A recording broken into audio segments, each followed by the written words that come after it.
मैं कुछ बातें मन पर बता रहा हूँ जिसे तुम लोग ध्यानपूर्वक सुनना, तभी जाकर के हम बताएंगे कि मानसिक रूप से मजबूत कैसे बने।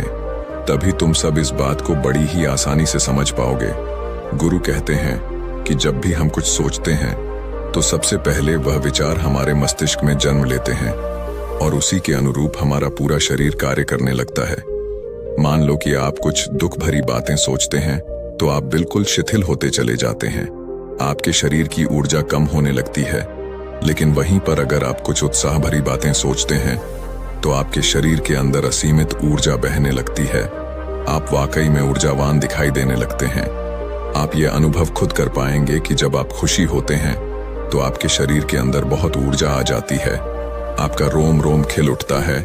ऐसा इसलिए हुआ क्योंकि आपने अपने दिमाग में कुछ जोश भरी बातें सोची।